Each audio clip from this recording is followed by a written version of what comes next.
सौम्य education seated class में मैं Sunaina ma'am आप सभी का स्वागत करती हूँ। स्टूडेंट, आप सभी कैसे हैं? उम्मीद करती हूँ आप सभी बहुत अच्छे होंगे। तो स्टूडेंट, यहाँ आज हम लोग जानेंगे व्यंजनों का उच्चारण स्थान। तो व्यंजनों का उच्चारण स्थान क्या क्या है, क्योंकि व्यंजन के बारे में हम सभी पिछले क्लास में पढ़ चुके थे कि जो स्वरों की सहायता से बोली जाती हो उसे हम व्यंजन वर्ण कहते हैं। तो व्यंजन वर्ण को हम अलग अलग उच्चारण स्थानों से क्या करते हैं, बोलते हैं। अगर उच्चारण के दृष्टिकोण से देखा जाए तो हम व्यंजन वर्ण को 8 उच्चारण स्थान से क्या करते हैं, बोलते हैं। यानी कि व्यंजन का उच्चारण स्थान जो है वो 8 प्रकार का होता है।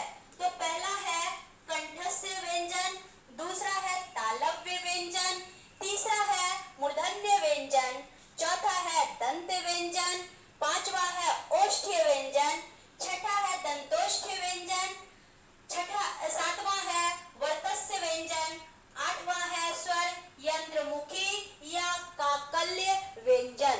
तो ये 8 व्यंजन के बारे में हम डिटेल से जानेंगे कि ये 8 व्यंजन जो हैं क्या होते हैं और इनके उच्चारण स्थान जो है कौन कौन से जो है व्यंजन वर्ण आते हैं। तो इनके बारे में चलिए डिटेल से थोड़ी जानते हैं। तो सबसे पहला हम लोग देखेंगे क्या, कंठस्य व्यंजन। ठीक है, तो कंठस्य व्यंजन क्या होता है इसके बारे में हम लोग देखते हैं। तो इसे मिटा देते हैं ताकि आपको जानने में आसानी हो।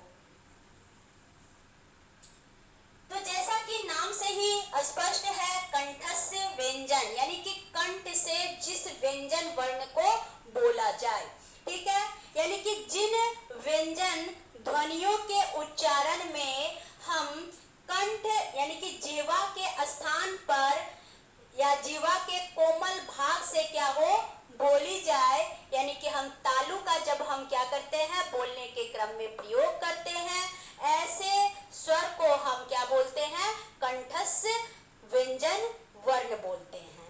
ठीक है, तो यहाँ पर हम क्या देखेंगे कि अगर एग्जाम्पल देखा जाए तो जैसे क, ख, ग, घ और अंग।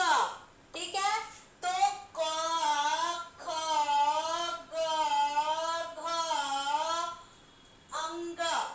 ठीक है, ये क्या है, कंठस्य व्यंजन वर्ण है।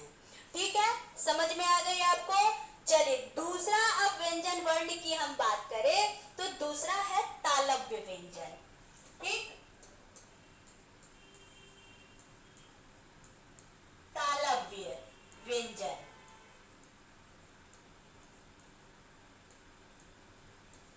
तो अब देखेंगे कि तालव्य व्यंजन होता क्या है। तो तालव्य व्यंजन के बारे में हम बच्चे क्या देखेंगे कि जिन व्यंजन वर्ण के उच्चारण में हमारा जीभ का आगे वाला जब भाग यानी कि तालु को स्पर्श करे, वैसे व्यंजन वर्ण को हम क्या बोलते हैं, तालव्य व्यंजन वर्ण बोलते हैं। ठीक है, चलिए तो जैसे कि च, छ, ज, झ, य। ठीक, तो ये सारे जो आप वर्ण देख रहे हैं इनका उच्चारण स्थान क्या है, तालव्य है, यानी तालु से है, इसलिए हम इसको तालव्य व्यंजन कहते हैं। चलिए नेक्स्ट आते हैं मूर्धन्य व्यंजन। तीसरा हम लोग बात करेंगे मूर्धन्य व्यंजन की। तो मूर्धन्य व्यंजन यानी कि मूर्धा से जो उच्चारित हो उसको हम क्या बोलेंगे, मूर्धन्य व्यंजन बोलेंगे। ठीक है, तो यहाँ मूर्धन्य व्यंजन की अगर बात की जाए तो हम क्या बोलेंगे कि कठोर तालु का मध्य भाग, कठोर तालु मैंने बोल रहा है। ठीक है, कठोर तालु का मध्य भाग क्या कहलाता है, मूर्धन्य व्यंजन कहलाता है, मूर्धन्य भाग कहलाता है, मूर्धा कहलाता है। ठीक है, तो जिसमें कि क्या होती है, जीवा उल्टी हो जाती है। जीभ क्या हो जाता है, बोलने के क्रम वर्ग में पलट जाता है।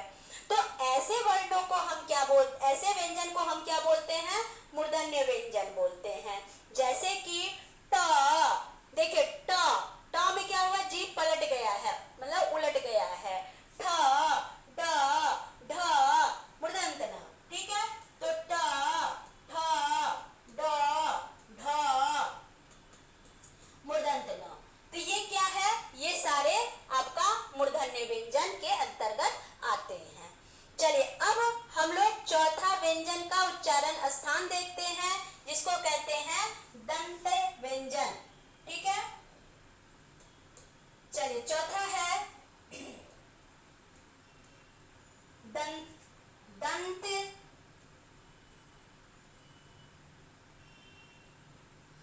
व्यंजन। तो दंत्य व्यंजन में क्या होता है? यानी कि जिन व्यंजन को बोलने में क्या हो, जीभ का आगे भाग दांत को स्पर्श करे, वैसे व्यंजन को हम दंत्य व्यंजन कहेंगे, ठीक है। जैसे कि क्या? त, थ, द, ध, दंत न, ठीक है। तो ये सब क्या है? ये दंत व्यंजन के एग्जाम्पल है, उच्चारण स्थान है। चलिए अब हम लोग पांचवा व्यंजन की बात करते हैं। आप सभी समझ गए होंगे, लिख भी लिए होंगे, ठीक है। अगर नहीं नोट किए हैं तो हमारे यहाँ से नोट्स भी प्रोवाइड किया जाता है, वो भी आप ले सकते हैं, ठीक है। चलिए अब हम लोग पांचवा व्यंजन का उच्चारण स्थान देखेंगे, ठीक है। चार इससे पहले हम पढ़ चुके, पांचवा देखेंगे ओष्ठ्य व्यंजन।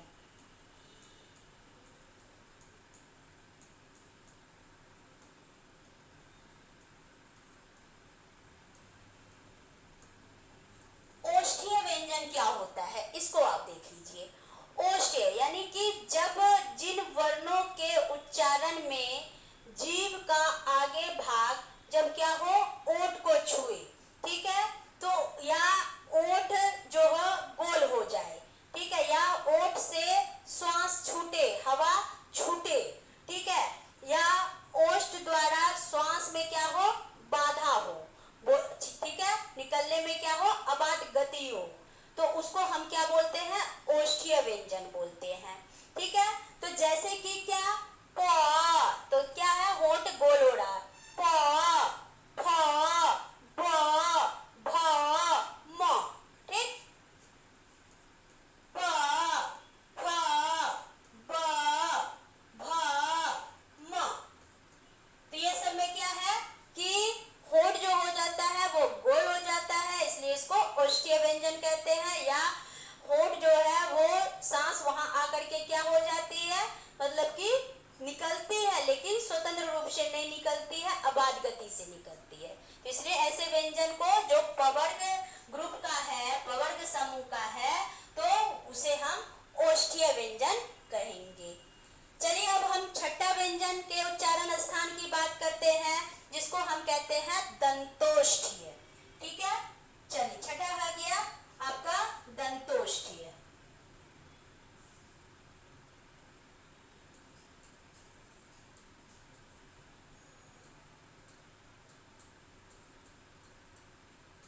तो दंतोष्ठ्य व्यंजन क्या होता है? जो मतलब कि जिस व्यंजन को बोलने में, उच्चारण करने में दांत और ओठ की क्या ली जाए, सहायता ली जाए, उस व्यंजन को हम दंतोष्ठ्य व्यंजन कहेंगे।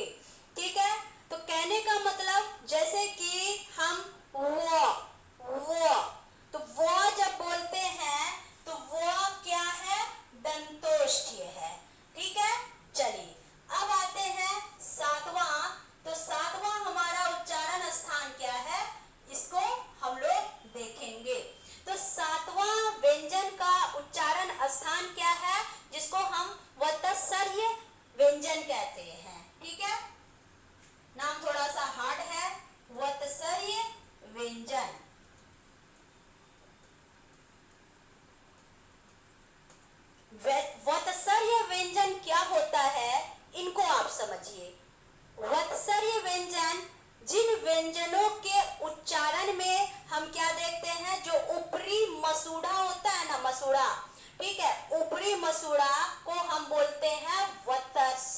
क्या बोलते हैं? वतर्स बोलते हैं।